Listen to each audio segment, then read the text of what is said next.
Next up on the Cosmic News Network, First Contact with Joshua Pope. Good morning, Earthlings. Good. How you doing today? Good. How you doing today? Welcome to First Contact Radio. Welcome to First Contact Radio. To talk about all these things I'm talking about is because in life, everything is energy. Every single thing that's out there. Yo, it's First Contact with Joshua Pope. He's the man on the mic, just in case you didn't know it. Covering news from all around the globe, from the weather and space to UFOs. We'll talk politics and make you open your eyes. Conspiracy theories and government lies. We'll dig it all up and try to find the proof. Cause it's time to demand the truth. It's time. First Contact Radio. We have arrived. To demand the truth. It's time. First Contact Radio. We have To arrived. demand the truth. It's time. First Contact Radio. It's time to First demand the Contact truth. Radio. We have arrived. First Contact Radio. It's time to demand the truth. Good morning, Earthlings. How you doing today? Welcome to First Contact Radio. Glad to be back. Hope you had a great weekend. It was hot, wasn't it? There was a solar storm going on yesterday. It was in the up to the 7 range. Remember, it's a scale that goes up to 9. So yesterday we were at a 7. If you feel that it was hot over the weekend, it's because it was. Now today we have the 17th of the month, 17th of August, 2015. We could see here that we're making a transition from one moon sign to the next. Moon sign currently is in Virgo. We're going to be going to Libra. The sun sign, of course, is in Leo. So let's take a look at what these are all about. Sun sign, Leo. Fire sign, Leo is about taming the animal nature within us, all this creative energy, or the energy that's flowing through us, learning how to make this energy creative. Okay, we need to tame this with the pure aspect of who we are, the feminine aspect. Because that masculine aspect, if you think of masculine and feminine, try to think of them in this way. Just two poles of electricity. You got one that gives out the charge, that's the masculine side, and one that receives the charge, the feminine side. So the giver and the receiver, that's how it works. Okay, whether you call the one side that's giving the positive side and the receiving as the negative, it's still electrical terms. It has nothing to do with the quality of one being. Doesn't mean one is better than anything or anything like that. It means that one is giving off a charge this way and one is accepting a charge this way. So we have the masculine energy, which is the lion, giving off the creative charge, giving off all of these ideas. And we all know that we can have lots of ideas, one after another. But eventually, we have to organize that. We have to find a way to put that in some sort of sensible way. Otherwise, those ideas just become chaotic. We just do them willy-nilly, and then all craziness breaks loose. So the feminine aspect, that part of ourselves that is not warlike, that wants to bring love and imagination and creativity. And of course, the white, the color of purity, nothing to do with skin color. All has to do with the color of our soul, because we're all pure souls that are in these bodies. Okay, and we just use colors to represent things, represent states of being. It has, again, nothing to do with skin color. And I say that over and over again because, unfortunately, you and I both know that there's a lot of folks down here that are caught up in skin color. And I just want to keep reiterating over and over for all of those who are wondering, none of this has anything to do with skin color. Zero. Okay, so we have the moon sign is in, or sun sign is in Leo. Our moon sign is in Virgo, which is the Hermit, and we're going to be making a transition from there into Libra. Now, the Hermit, as we can see, is going to be throughout the course of today, and then at 3:22 it makes at 12:16 p.m. we have a sextile with Saturn. Saturn's all about discipline, so we're going to try to discipline what's going on. And at 3:22 p.m., we're going to come out of a void of course. So between 12:16 and 3:22, for just a little more than 3 hours, void of course. That in-between phase where the moon passes through the last phases of Virgo, going into Libra. Okay, Virgo is an earth sign. Virgo is an earth sign. Libra is an air sign. Earth is the physical world. Remember, We've got spirit flowing through all things, and then we have fire, water, air, and then earth is the final of those. So we have the fire, the water, and the air. The hermit, the wise hermit, understands that all of the elements are available, the fire, the water, the air. The hermit is patient to allow these elements and these aspects of life to play themselves out. The fire, which is ideas, the water, which is the emotions, the air, which is the actions, and finally the earth, which is the form that is created from the ideas expressed as love by our words and our actions. Okay? It's a very simple formula. So we're going from this earth of the hermit of being patient, shining the light for others to see. Now we're going to move into Libra, which we're going to look for some sort of balance, a karmic balance that is there. We're going from earth, which is things being very stable, to wind, which is things moving around. So therefore, things change. And in that transition, we're going from suddenly earth to air. We're on the ground, and now we're up in the air. So we need to be ready for this transition. It's not a big shake-up. It's just changing the way in which we think. Okay, we're going to get more into the mind in a bit because we're going to talk about the Krybalion and begin a course of study on that, or a restudy, because we've gone over the Krybalion a lot. But we're going to continue to do it because I believe it is one of the important pieces of information that we need to have in what is going on. All right? Moving on from here, we could look at our wheel. See exactly the same thing. See our moon sign right here. It's currently in Virgo, but later this afternoon it's going to be here in Libra, so we could see how it's going to move, progressing up this way and everything else accordingly. 2 Elul, we're on a new month on the Jewish calendar, the second day, the year 5775. 2 Elul. The daily thought is called untraditional life. And these words that I command you today should be upon your heart. Deuteronomy 6:6. Every day the words of the Torah must be new to you. Sifri Rashi. Tradition is not life. Tradition preserves life, but it does not give life. Goals are not life. Goals inspire life, but they are not life. Life is here in the moment now, to be alive. Every moment must be a moment that never happened before, which means that Torah must not be about tradition. It must be about who you are now. For that to be so, it must engage the very core of your soul. For if it is not the moment now, then it is not your life. And if it is not your life, then what is? Good questions. Okay, the dream spell, we're going to start incorporating this back into our cosmic weather, so we understand where we're at now on the grid. We've got the Zolkin here. So today we're right down here, okay? We're in this middle pillar. Remember I told you the first columns, the first 6 columns, and the last 6 columns reflect each other? Well, this middle column right here, right down the center, is that void of course period, that important time when we're in between the cycles. Today is a 6 warrior. 6 is the rhythmic tone. The warrior is the kin, and the supporting members around it are the guide, which is the warrior, the like-minded energy, which is the knight, the challenge for today, which is the world bridger, and the hidden power is the serpent. So every day, here's the wave spell of this 13-day pattern. We're in a pattern of 13 days of the monkey. So this 13 days is coded according to the theme of the monkey. Today we're on the 6th day of the monkey wave spell, which is the warrior day. And the phrase for today is, I organized in order to question, organizing coming from the 6. I organize in order to question from the warrior, balancing fearlessness. I seal the output of intelligence, because the warrior is intelligent, with the rhythmic tone of equality that comes from here. The 6th tone is about equality. Think about the 6 and the 6 balance out, or the 3 on each side. So you got nice, good balance. And I am guided by my own power doubled. So in this case, the guide and the daykin are the same, so it strengthens our energy for today. So we look at this, and every day we look to see, remember, we're just looking at energy. Everything is energy.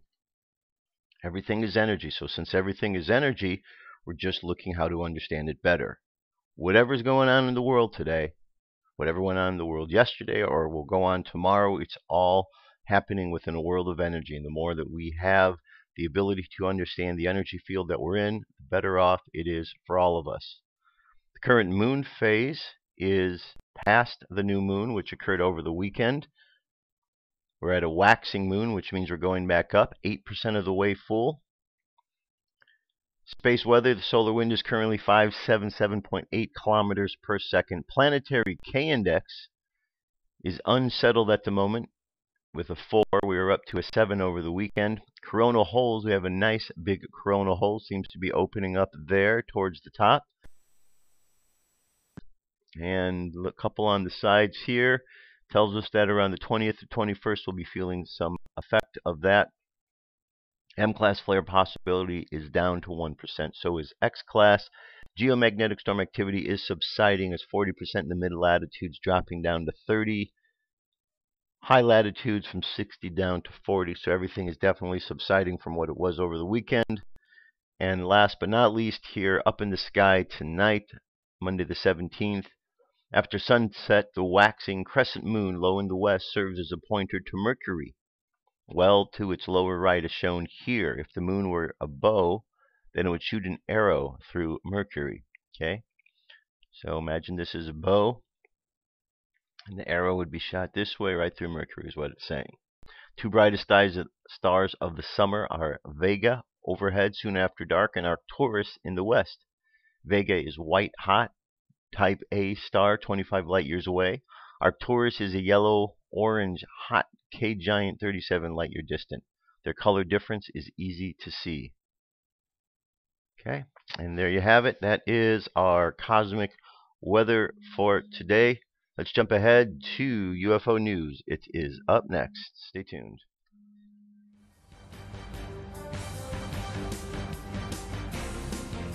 This is the UFO News with Joshua Poet.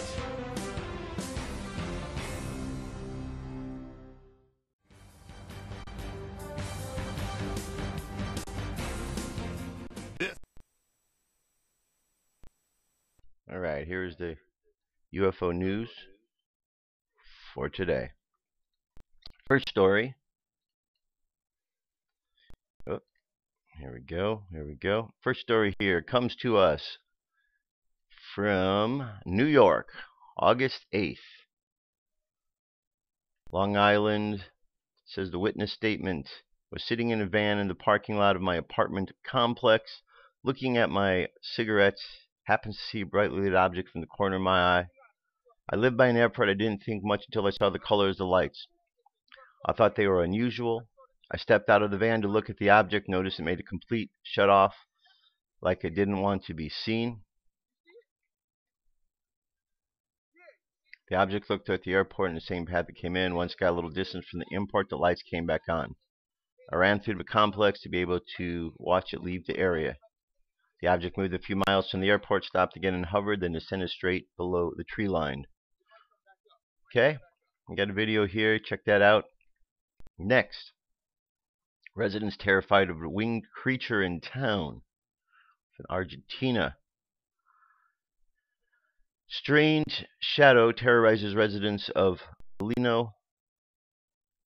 Residents of the community in the province of Córdoba have been reporting manifestations of shadowy human figures for the past 15 days. I've seen volunteer firefighters last night in the town area. Residents of the community of Krybalion in northeastern Córdoba province are terrified by the strange manifestations of shadow. They even call this evidence before the courts. The winged figure causes commotion in Córdoba. So we've got a 5-minute video. I'm going to go through, see if we can get any sort of footage of this supposed creature here. Here's some good reports. I'm not seeing any images here, but I want you to check this out. Watch the entire video. See what these folks have to say. I'm going to move on. Just thought it was strange, and I would bring that story to you. All right, strange object spotted farm in Chile. The fear of cattle mutilation by aliens. If you're one of the persons who believe that aliens, then you have probably met a lot of people who have treated you with skepticism. The idea of extraterrestrials has been discussed for many years now by a lot of different individuals. There are a lot of researchers who explore the existence of ancient aliens. They also find out whether these aliens have already visited our planet.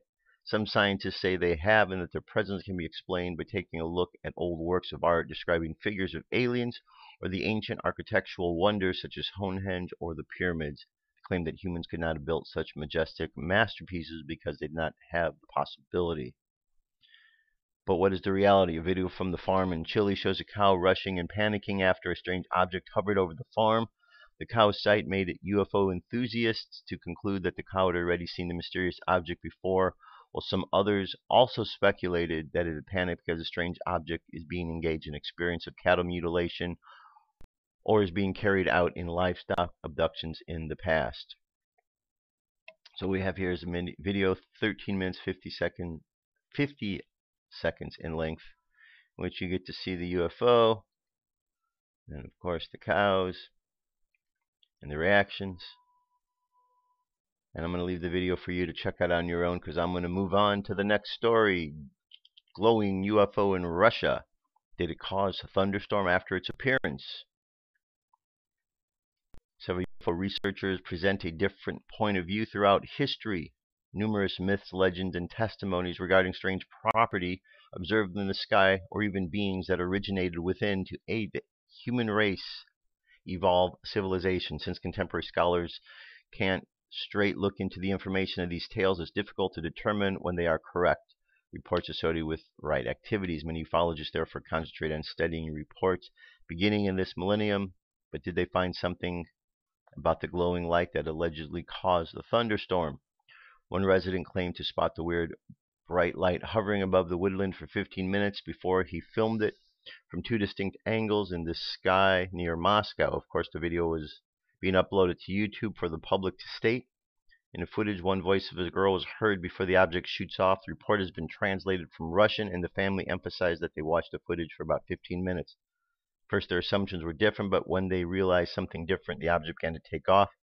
The weather at the time of the sighting was just fine. In fact, it wasn't raining. Unfortunately, when the strange object disappeared, the rain poured immediately, and the storm began. Next one here. This is an old story. 1953, flying saucer came to Norwich in 53, flown by Nordic aliens. If you feel successfully imagined by surprise, then you are wrong, because my surprise doubled on learning the encounter took place above the skies of South Park Avenue, not far from where I live, in Norwich's more fashionable western fringe. Having spent countless minutes researching the incident on Google, I can offer you the following medium-depth account of the incident. On October 6, 1953, a Mr. F.W. Potter, an amateur stargazer and a member of the Norwich Astronomical Society, which I hope is still with us even if Mr. Potter is not, was pursuing the celestial firmament above the wide Norfolk skies with his 3 to 5 inch telescope. Now imagine his surprise when, instead of seeing the moon or some clangers, Mr. Potter viewed an unearthly craft speeding from one bit of the solar system to another. Mr. Potter described the object thus: rays or beams of light could be seen distinctly from the dome, and attached directly beneath it was a much larger and flattened dome with a protruding band running in a circumference around its edge. This was clearly seen in the telescope by the rays of light thrown out from the apertures of the top dome.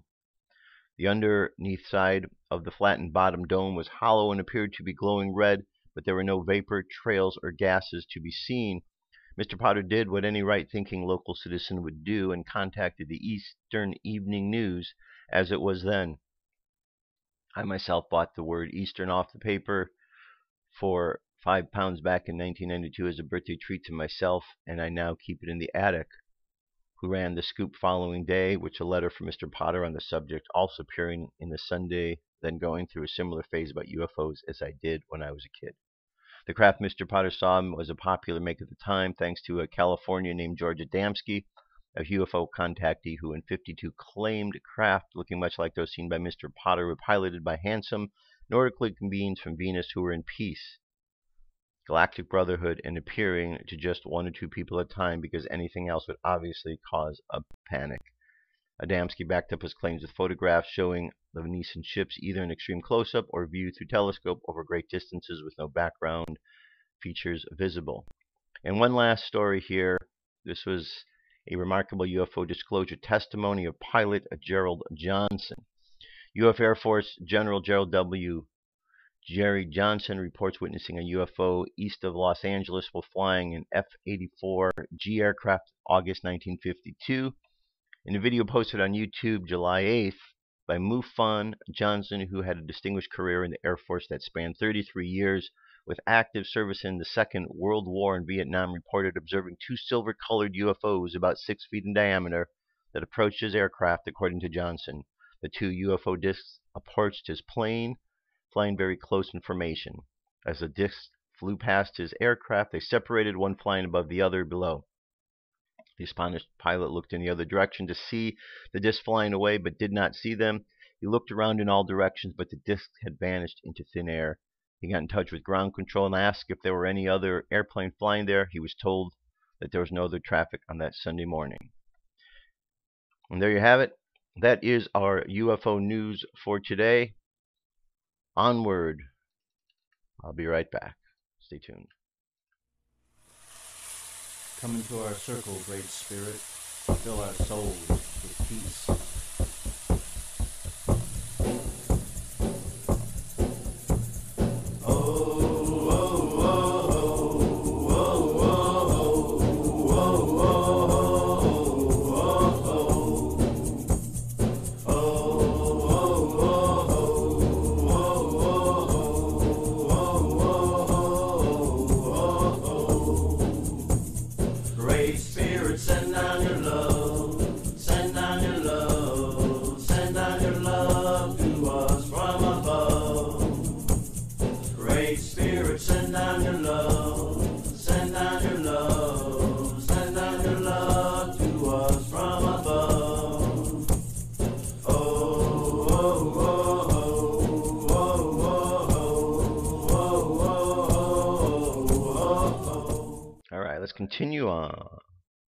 Continuing on. So last week we got into the dream spell. So let's do a brief review on what it is that we learned last week. We've already begun. We're not going to do a whole 28-day program as such, because once you've learned the basic elements which you now have, we're just going to continue on doing the dream spell at the beginning of every day like we did today. So basically what we're talking about is the synchronicity that occurs in the universe. If we could look to understand time in another way than we do now, we would be able to move through life differently. So it goes on to explain what symbols are and how symbols help to provide us with an understanding of the world around us. And so we move through life understanding the different aspects of the world around us by looking at the symbols. One of the very important symbols that we have is the Gregorian calendar. It's a symbol that is an agreement that we have on what time is. Time is based upon this particular system of ordering, or an order of time and measurement. So we measure the day, and basically what we're doing with time, we're measuring it from one point to the next. And so we've come up with this period of time where we have 60 seconds make up a minute, 60 minutes make up an hour, 24 hours make up a day, or 12 hours make up half a day, and then the other 12. So 24 hours, and then we move on to the next one. And then we're looking at months, and the months are very irregular. First we have 31, then we have 28 or 29 every 4 years, and then we have 30 and 31 and back and forth. Nothing regular to really count on. However, as we see here in the dream spell, we have 4 equal weeks. All the weeks are the same, 7 days. Therefore, every month is exactly 4 weeks long, 28 days. You can count on it and understand how you're moving through time because everything is in order. The coding of the colors are red, white, blue, yellow. Red is initiation, white is refinement, blue transformation, yellow ripening. We've also learned that we have the symbols here, and that every day we look at the energy of the daykin. And then we look at the supporting energies around it. An energy that challenges it, which is on the left. An energy that works with it, is similar to it, encourages it. an energy that is the hidden power underneath and the guide for the day. We've learned about the 20 solar seals right here, which are the solar seals that represent the frequencies of the sun that are given off over the course of the year. We've also seen that each of these 20 solar seals has a quality to them of power, action, and essence. We've looked at how the grid works. The grid is 13 columns, 20 rows. 20 rows are the 20 solar seals. The 13 columns are the moon tones. We start at the top and count to the bottom, and then we go to the top of the next column and top to bottom, and we do that until we reach the bottom here, and then when we get to the very bottom of the grid, we go back up to the top again. So this count goes over and over and over again. It doesn't end. So when the Mayan calendar, we were told that it ended, it didn't end. What occurred was we arrived at a particular date that had been discussed in the past. We arrived at the date and continued to move on. Time didn't end. The Mayan calendar didn't end. We just arrived at a particular date that signified a change of energy around us, an increase, moving to the next level. That's what it charted. So that's why we're going to continue looking on, because nothing ended. And then we looked at, as I said, the system here of equalness, 4 weeks, all along. If we take the extra days past 4 weeks in every month, past 28 days, we'll get an extra month. So we see where that is hidden in there. And we have the 13 tones, which correlate to, over the course of the year, we have 13 cycles of the moon that occur. The energy moves in a wave spell. The wave spell is always themed according to what the first one is. So we are currently in the monkey wave spell. The monkey is about playfulness, illusion, all that stuff. If you think of the Lion King, think of Rafiki in the Lion King. He's a good example of the blue monkey. So the blue monkey is helping us to transform. So this whole wave spell is about transformation. And we understand where we are. We're at the rhythmic position of this transformation that's going on.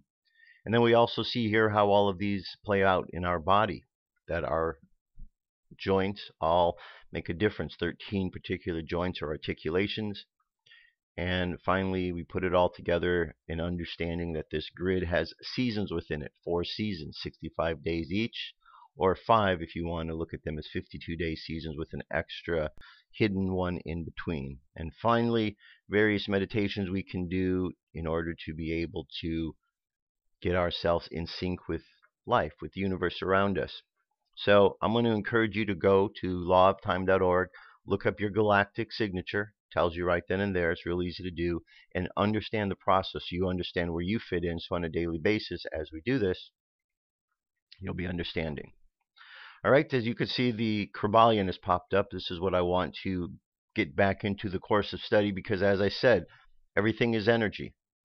The Krybalion now is going to help us to understand this energy on a different way than we have studied it in the past. Now, many of you who have been listening to this have heard this over and over, so this is a refresher. It's a refresher, but you know what the beauty is with the Krybalion and this work? Even though it's a refresher, it's still brand new, because we're always learning how to use our energy more effectively, and this is exactly the blueprint for that. So we really need to learn from this. So let's jump into it.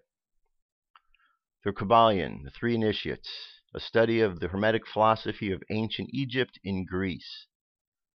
The lips of wisdom are closed except to the ears of understanding. Very similar to what we heard Jesus say, let those with eyes let them see, those with ears let them hear. Known, this is to Hermes Trismegistus, known to the ancient Egyptians as the Great Great and the Master of Masters. Okay. Introduction. We take great pleasure in presenting to the attention of students and investigators of the secret doctrines this little work based upon the world-old Hermetic teachings. There has been so little written upon this subject, notwithstanding the countless references to the teachings and the many works upon occultism, that the many earnest searchers after the arcane truths will doubtless welcome the appearance of the present volume. The purpose of this work is not the initiation of any special philosophy or doctrine, but rather is to give the students a statement of truth that will serve to reconcile the many bits of occult knowledge that many have acquired, but which are apparently opposed to each other, and which often serve to discourage and disgust the beginner in the study. Our intent is not to erect a new temple of knowledge, but rather to place in the hands of the student a master key with which he may open many inner doors in the temple of mystery throughout the main portals that he already has entered. There is no portion of this occult teaching possessed by the world which has been so closely guarded as the fragments of the Hermetic teachings which have come down to us over the tens of centuries which have elapsed since the lifetime of its great founder, Hermes Trismegistus, the scribe of the gods who dwelt in old Egypt in the days when the present race of men was in its infancy. Contemporary with Abraham, and if the legends be true, an instructor of that venerable sage, Hermes was and is the great central sun of occultism, whose rays have served to illumine the countless teachings which have been promulgated since this time. All the fundamental and basic teachings embedded in this esoteric teachings of every race must be traced back to Hermes. Even the most ancient teachings of India undoubtedly have their roots in the original Hermetic teachings. From the land of the Ganges, many have advanced cultists wandered to the land of Egypt and sat at the feet of the master. From him they obtained the master key which explained and reconciled their divergent views, and thus the secret doctrine was firmly established. From other lands also came the learned ones, all of whom regarded Hermes as the master of masters, and his influence was so great that in spite of the many wanderings from the path on the part of the centuries of teachers in these different lands, there may still be found a certain basic resemblance and correspondence which underlies the many and often quite divergent theories entertained and taught by the occultists of these different lands today.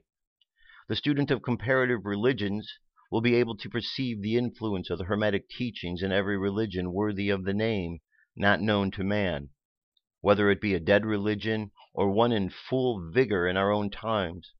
There is always a certain correspondence, in spite of the contradictory features, and the Hermetic teachings act as the great reconciler. The life work of Hermes seems to have been in the direction of planting the great seed truth, which has grown and blossomed in so many strange forms, rather than to establish a school of philosophy which would dominate the world's thought. But nevertheless, the original truths taught by him have been kept intact in their original purity by a few men in each age, who, refusing great numbers of half-developed students and followers, followed the Hermetic custom and reserved their truth for the few who were ready to comprehend and master it. From lip to ear, the truth has been handed down among the few.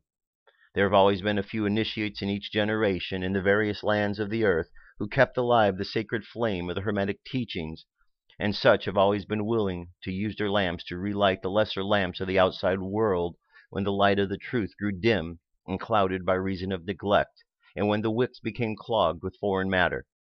There were always a few to tend faithfully to the altar of truth, upon which was kept the light of the perpetual lamp of wisdom.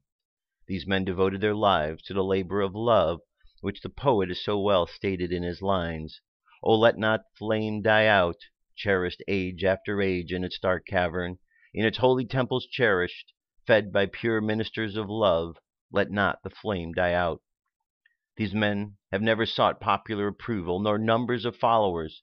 They are indifferent to these things, for they know how few there are in each generation who are ready for the truth, and who would recognize it if it was presented to them. They preserve the strong meat for men, while others furnish the milk for babes. They reserve their pearls of wisdom for the few elect who recognize their value, and who wear them in their crowns instead of casting them before the materialistic vulgar swine who would trample them in the mud and mix them with their own disgusting mental food. But still these men have never forgotten or overlooked the original teachings of Hermes regarding the passing on of the words of truth those ready to receive it, which teaching is stated in the Krybalion as follows: "Where fall the footsteps of the master, the ears of those ready for his teachings open wide. And again, when the ears of the student are ready to hear, then cometh the lips to fill them with wisdom." But their customary attitude has always been strictly in accordance with the other Hermetic aphorism, also in the Krybalion: "The lips of wisdom are closed except to the ears of understanding." There are those who have criticized this attitude of the Hermeticists, and who have claimed that they did not manifest a proper spirit in their policy of seclusion or reticence. But a moment's glance back over the pages of history will show the wisdom of the masters, who knew the folly attempt to teach the world that which it was neither ready nor willing to receive. The Hermeticists have never sought to be martyrs, and have instead sat silently along with a pitying smile on their closed lips, while the heathen raged noisily about them in their customary amusement of putting to death and torture the honest but misguided enthusiasts, who imagined but could force upon a race of barbarians the truth capable of being understood only by the elect who advanced along the path. And the spirit of persecution has not just died out in the land. There are certain Hermetic teachings which, if publicly promulgated, would bring down upon the teachers a great cry of scorn and revilement from the multitude, and who would again raise the cry of "Crucify, crucify." In this little work we have endeavored to give you an idea of the fundamental teachings of the Krybalion, striving to give you the working principles, leaving to you to apply them yourselves rather than attempting to work out the teaching in detail. If you are a true student, then you must be able to work out and apply these principles. If not, then you must develop yourself into one. Otherwise, the Hermetic teachings will be as words, words, words to you. Okay? So, in other words, we don't want these just to be words, words, words. We want these to be part of our understanding. So, I know, just by the nature of what this is about, I know that each and every time that I speak about this on here, I'm speaking about a subject that not everybody is going to get. It has nothing to do with believing people aren't capable of getting it. It's just understanding that the depth of information in the Krybalion and in these particular studies is so fulfilling and has so much to it that not everybody is ready for this. And so as people read through this information and become familiar with it, there are always new students that come forward, new initiates who are ready to learn this, because it takes time for others to be prepared to learn. Every time I go back and I reread through the Krybalion, I always learn something new. And I've been reading through and studying this for many, many years. I know some of you have also been studying for many years. And you've told me the same thing, that you are always finding something new from it. And that's what is great, because it lets you know that it's a science that is alive and breathing, because we understand how it is affecting us in life. So just take what we learned today as a starting point, a reference to what the future is of this understanding. Okay? We have a world around us that is happening. Not everybody wants to look and see what's happening. Some people are just moving through life in drone-like fashion, completing the day. Other people are getting more involved with what's going on to some degree or another. Other people get involved with the story that the world is telling through the propaganda stations. And others go and they get involved with the spiritual work to understand things in that level. A variety of ways to go in life. None of it's wrong. It's just what it is, and we all have an opportunity to learn from it. We're going to keep studying the Krybalion. We've added this now into the mix with the dream spell. The focus is understanding energy, because no matter what's going to go on from here on out, it's always going to be about energy. And there is one thing that we can always control, and that's the energy around us, how we take this energy in and work with it. The world can go crazy, but if we can learn to remain calm in the midst of all of that, then we'll be in the right frame of mind to deal with whatever situations are coming up. Because that's the key to it. Remaining calm and patient like the hermit, so one can express the wisdom that one has attained along their journey up to that point in time. Okay? Alright, let's move on to an article here at In5D. It says, communicating with your spirit guides. Are you frustrated because all your friends are communicating with their guides, angels, oracles, but you get nothing? The remedy may be simpler than you ever imagined, and here's how it works. Everyone has guides. You don't have to be a special or psychic, nor do you earn their assistance by doing you something. If you're here on Earth, you got invisible assistants at your side. So who are these invisible assistants, and why do they help you? Guides are highly evolved, discarnate entities who know you and love you. They are indeed your best friends. They know your goals in this life, and they will be at your side throughout all of your adventures here to help you have experiences you came to life to have. Before you enter a body on this planet, you, like everyone else, works out the rules with your guides governing how much, when, and what kind of assistance and guidance you want to receive. This is why some guides can break into their charge's awareness at any time, while others are limited to only giving brief answers to specific questions, and still others can bring up any subject they deem useful once a conversation begins. The rules are different for everyone because you make the rules. But there's one requirement that's part of everyone's arrangement. Your guides cannot make up first contact. Once the inbound processing into your new earthly body is complete, it's up to you to contact them before guidance can begin. Just when that first contact occurs, depending upon the many factors, the degree of forgetting you achieve during your inbound processing, your soul's particular style or temperament, and the level of its spiritual evolution and awareness. It's also greatly influenced by the culture and the religious environment you entered, the challenges you faced, and last but definitely not least, the arsenal of beliefs, behaviors, and defenses that your new ego uses to help it stay alive and find love here. First contact may occur with almost newborn infant's pre-verbal psychic longing for relief as it struggles through its mother's birth canal, or it may come into a stricken soldier's "Oh God, help me," as he lies dying in a battlefield, or at any time between. For some reason it never happens at all. Many live their entire lives unaware of the love and assistance that's waiting for them.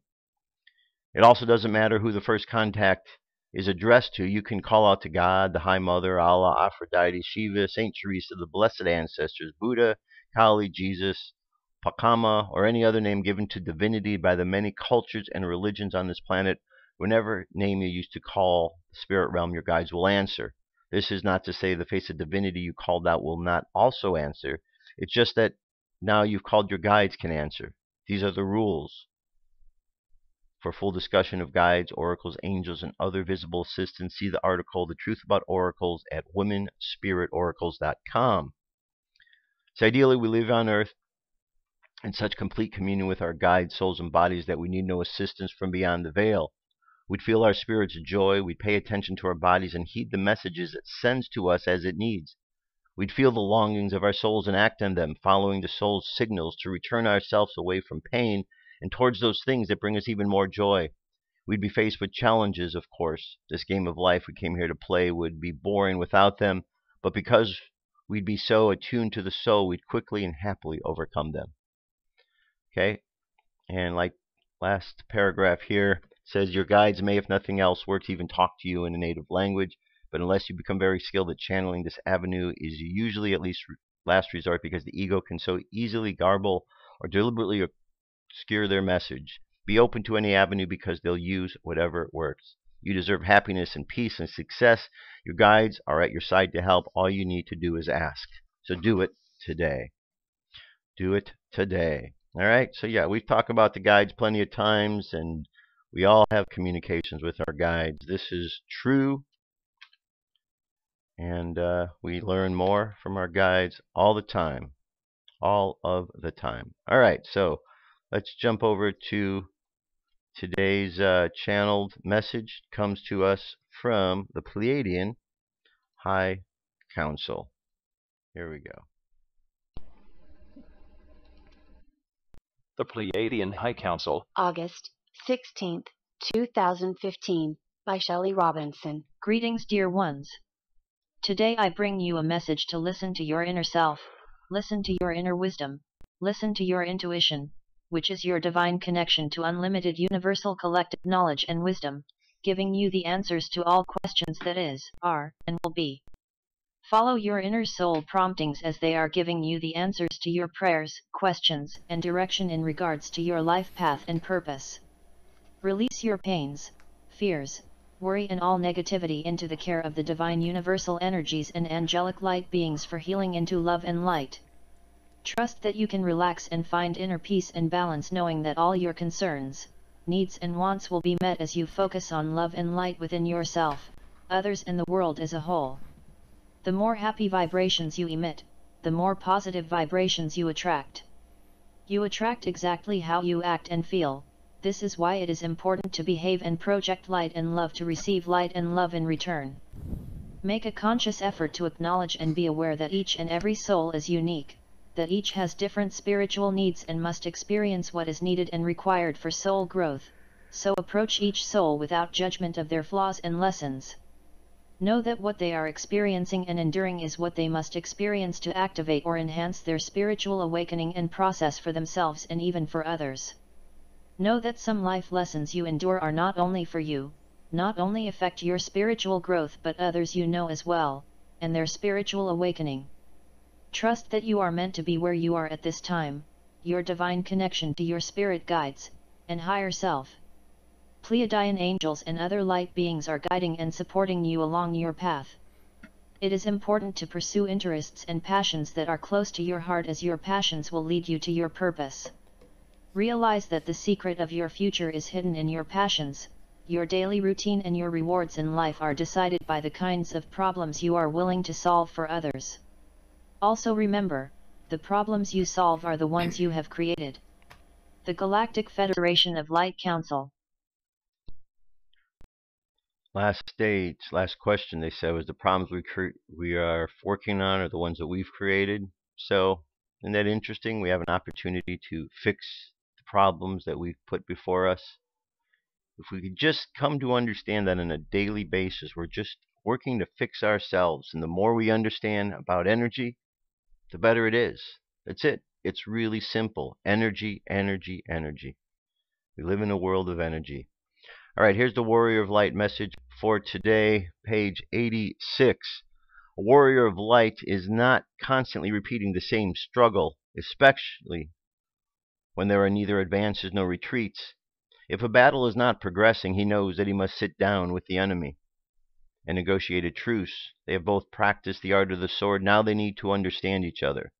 This is a dignified gesture, not a cowardly one. It is a balance of forces and a change of strategy.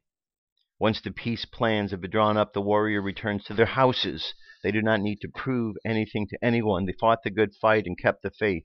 Each one gave a little, thus learning the art of negotiation. So let's go ahead and do our meditation for today. So close your eyes. Take a deep breath. And exhale. And another deep breath. And exhale again. And another breath. And exhale. And continue to breathe in and out slowly.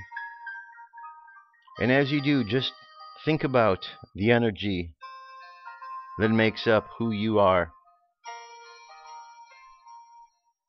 You have the energy that makes up the physical body that you can touch, feel. And then there's energy that you're not able to touch and feel, which is your breath. You're able to feel the temperature of your breath, the movement of your breath, but you cannot grasp it. And then you have the energy of thought, which you are not able to touch, but simply be aware of. And as you contemplate all of these aspects of your energy, the fire, the water, the air, and the earth, we realize that we are so much more than what we imagine ourselves to be. And as we contemplate this energy of life, we realize that all energy is the same. That this source that we call God is the essence of the fabric of life itself. And therefore everything created is created of this fabric. Therefore God exists in all things.